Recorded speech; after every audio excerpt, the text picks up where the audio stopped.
Alright, hey YouTube, welcome back to another layout update. I'm sorry it took me so long to get this part 2 of this layout update up. I think it's been more than a month since I've done the part 1, so let's go ahead and get started on part 2.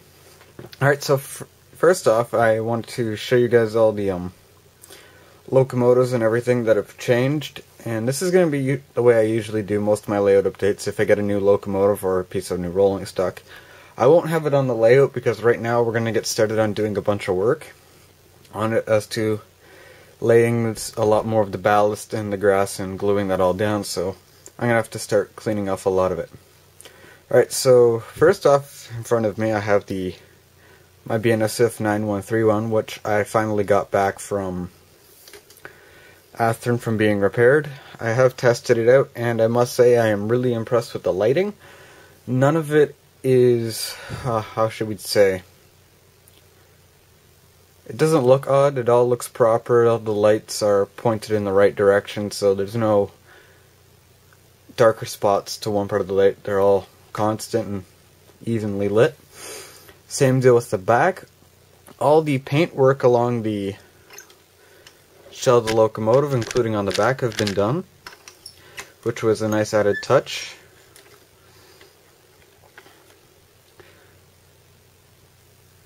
I know it might be slightly hard to see because of the new lighting that I've installed over my workbench, but oh well, I do have other lighting that I'm going to put over my layout and plug it in, and as soon as we finish all the grass work and such, I will start putting these back on the layout.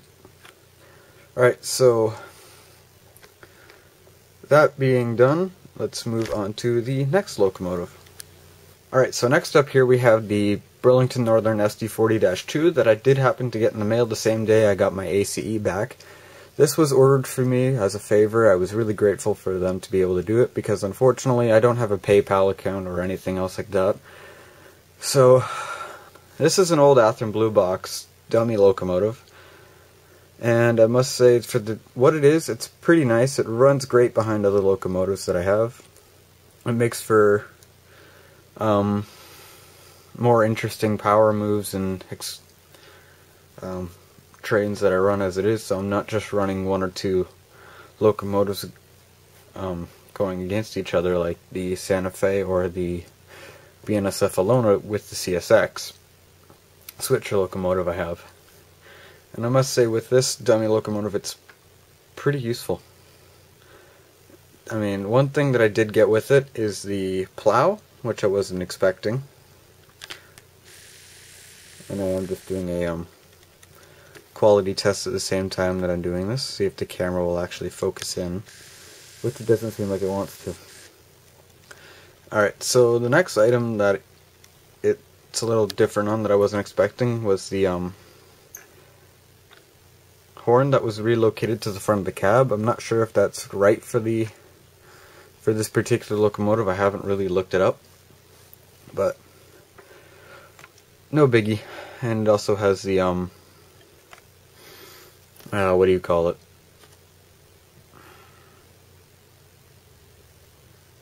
The beacon on top of the cab right here.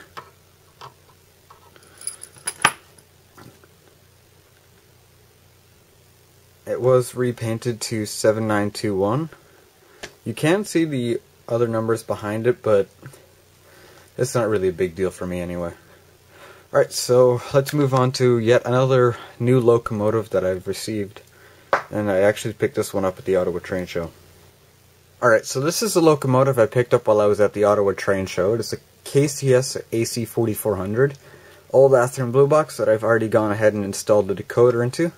I picked this up for $34, and I must say it was a really good price, and considering it was brand new, it had never been opened, and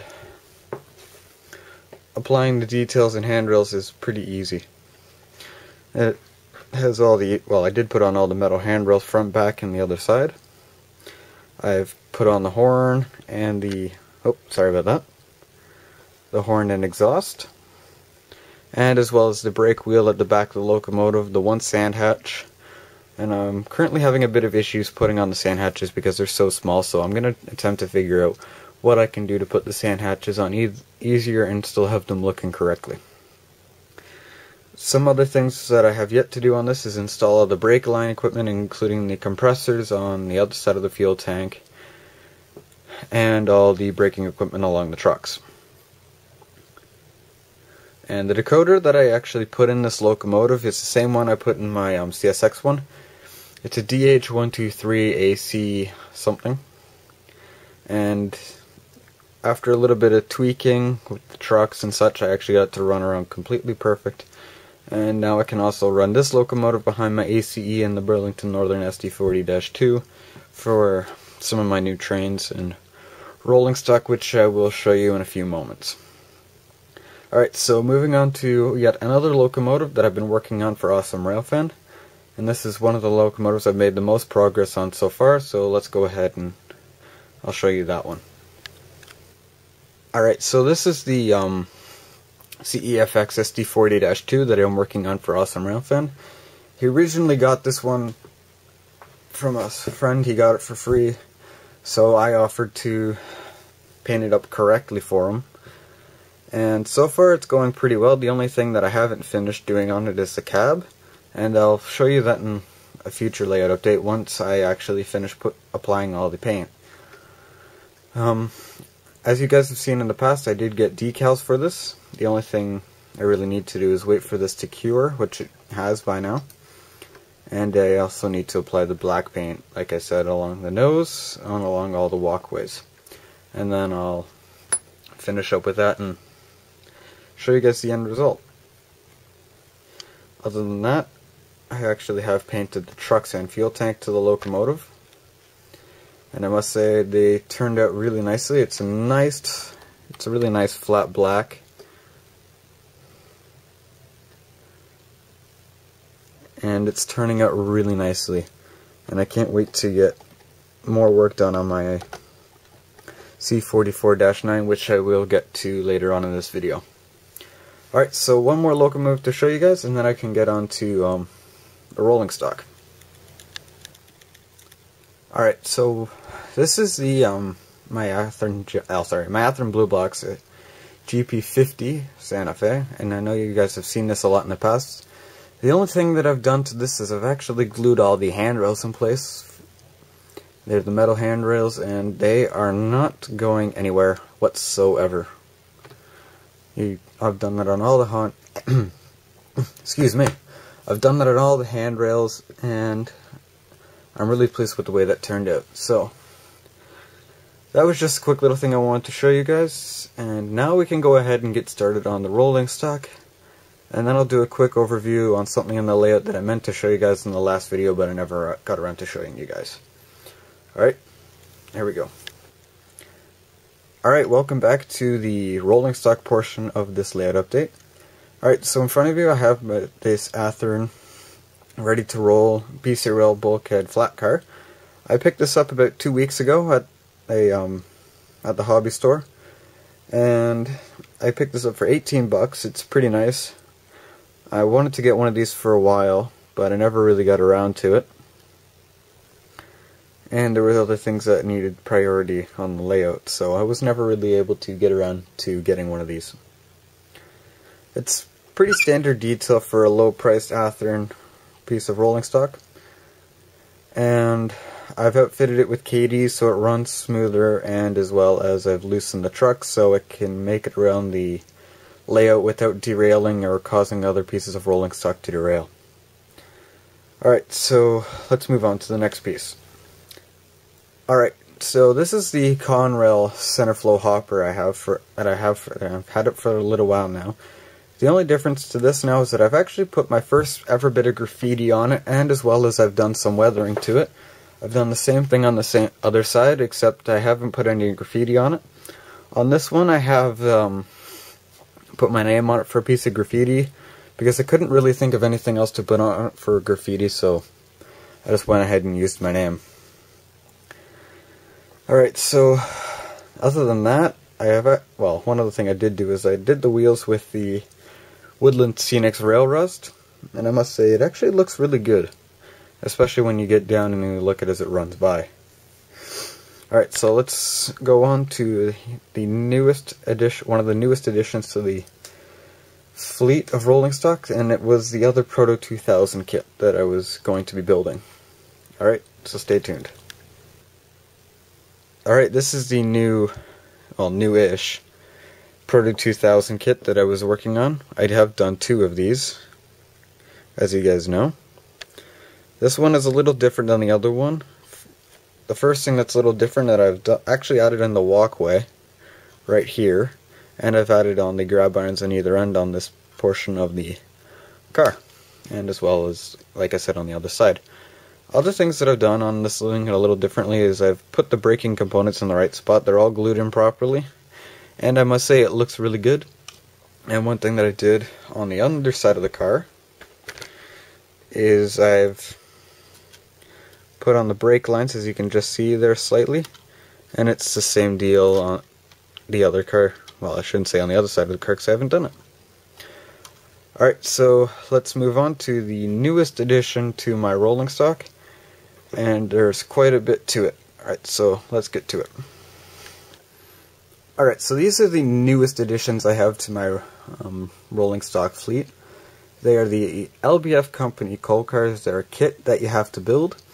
And I must say I was really impressed with these. I picked these up at the Ottawa train show, and they were a really cheap price, so I couldn't pass it up, especially since a lot of rolling stock is usually priced from $18 up, and I picked these up for a really cheap price. It was single digits, so I won't tell you guys the exact price, so let's just go ahead and go over these and how many I actually picked up. So as you can see, they're NOKL. They're all the same series of road numbers. They're not all the same road numbers, which was quite a great thing, especially from how many I actually picked up.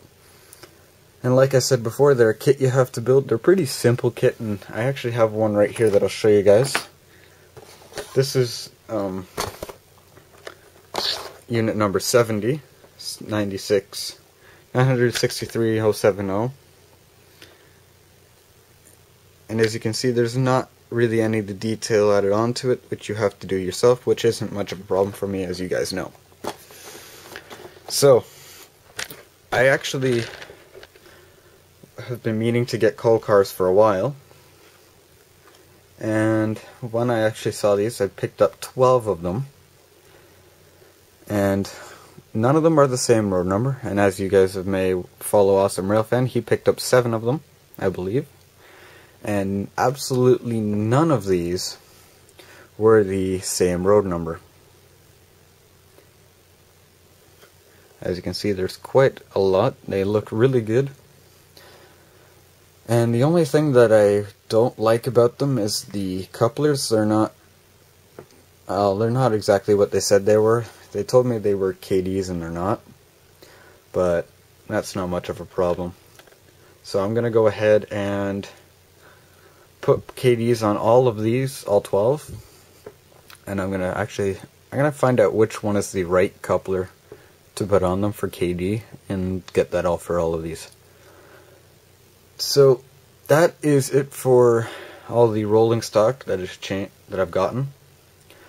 I hope you guys have enjoyed, and let's go over to the layout and some of the new lighting that I've gotten for it, and over my workbench. So let's get to it. Alright, so this is one thing I never showed you guys in one of my previous layout update, is that I've actually completed the engine service facility track. It runs all the way down the entire length of the yard, and I can fit about 7 engines in there, which is pretty good. And one other small thing that I've been working on, I'll just go over here and show you guys, is I've shimmed up some of the track on this side, so the locomotives can run over there a lot smoother in either direction and not have any problems. And I must say it's turned out really good, and now I'm going to go ahead and show you the lighting changes that's happened. I'm going to take it off the tripod so I can show you guys. Alright, so over my workbench, as you guys have seen, I have this, let me just back up here. I have this fluorescent light. It provides really good lighting for my workbench, as you can see. I no longer have the giant floodlights, which I was reflecting off the ceiling. So I must say this is a huge change, and it's really good for me. So I can really see what I'm doing, and I'm not having shadows or anything while I'm doing it. And the last bit of lighting that I've changed is I've hung 3 clip lights along the strapping my dad's put up for now. These won't be here for that long, but for now it's pretty good. I haven't hooked them up because I couldn't find the cord to do it. The nice thing about these lights is that I can actually adjust them so I can get even lighting throughout the entire layout, and if need be I can move 2 of them back. I'll just have to screw up another piece of wood and have them 4 lights in the 4 corners type idea. And yes, I do have a 4th one I can add in. So that concludes this layout update, guys. I hope you guys enjoyed, and again, I'm sorry it took so long to get this layout update up, but I'm glad I got around. I actually got some time to do this, so I hope you guys enjoyed, and stay tuned for more layout updates in the future. Alright, thanks for watching, and stay tuned.